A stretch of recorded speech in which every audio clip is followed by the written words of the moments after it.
All right, one of the best stories from the Kraken this inaugural season happened actually off the ice. On New Year's Day, an assistant equipment manager for the Vancouver Canucks wrote a letter asking for help tracking down a Kraken fan who gave him some life-saving advice. I want her to know that her persistence was, what saved my life. So his post went viral, and the very next day, at a rematch between the Kraken and the Canucks, Brian Red Hamilton reunited with Nadia Popovici. Nadia is a specialist at a suicide prevention hotline, and she was shocked to find out, after working a long night, that she was the talk of social media. What a way to start the new year. You wake up the morning of January 1st, and you find out all of social media is talking about you. So take us back to the Kraken's first home game in October. And what happened? The Kraken were playing the Canucks. I'm Canadian American, and I've been following the Canucks. I mean, since I was a baby, my mom has, drilled the fandom into my brain, and I've been waiting for a Seattle team. I was so excited when the Kraken started, and so of course I had to be there for that first game.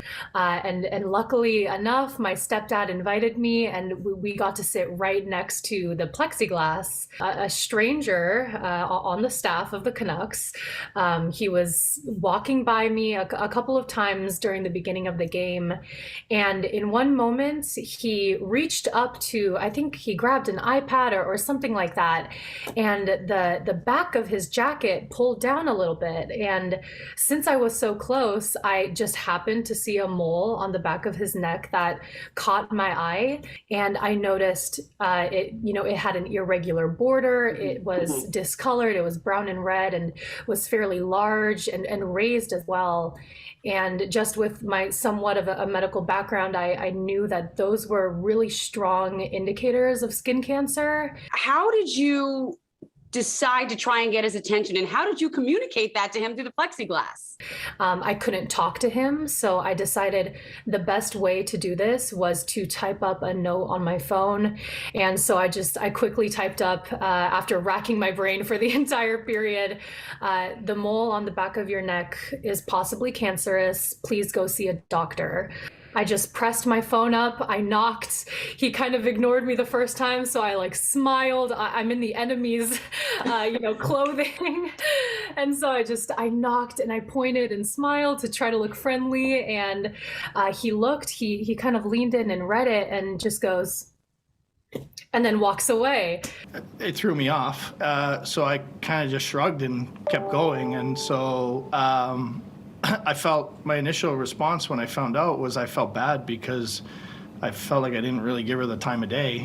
The thing that really registered in my mind is it wasn't like on a text, or she had gone to a more effort to make the font bigger and colorful, so it would get my attention. It was on the back of my neck. I didn't even know it was there. So then when I started asking people, like doctors or with the team, they didn't like the looks of it either. So I got scared right off the hop, and I knew in the back of my mind, I knew she was right. So then it was just hoping for the best, which it was. It was malignant melanoma in situ, I think is exactly how you say it, which means it was only on the outer layer of my skin. It hadn't penetrated to the second layer of my skin. And that's because we caught it so early. If she saved my life, and it's not she didn't take me out of a burning car like the big stories, but she took me out of a slow fire. And the words out of the doctor's mouth were, if I ignored that for 4 to 5 years, I wouldn't be here. How did it feel knowing that after that he was trying to find you, trying to contact you? I mean, I feel like I am a very unremarkable person, and the fact that this is happening to me, I mean, I really can't put into words how insane it's been, and me and my family have just been crying and yelling, and I mean, I'm connected to Red's family now, we're like planning dinners once COVID eases up a bit, and I mean, This is just such a special story, not only for us as individuals, but for the team. I mean, the Kraken and the Canucks teams are united in this. You know what? You said you're not a remarkable person. I think you are a remarkable person for having the courage to stand up. And guess who agrees with me? The Canucks and the Kraken, who actually teamed up to give you $10,000 for your medical school tuition. I mean, that had to feel incredible. And what are your professional goals? Are you going to go into dermatology? So I don't know. Right now, my interest is in primary care. I think that I really thrive in, one-on-one kind of intimate interactions. And of course, no one knows until they get into med school and they start, really struggling. But that's my goals right now. And to know that these two teams and so many people, the fans, that they believe in me and they believe in my goals, and they're just affirming everything that I want to be and the type of doctor and person that I want to be.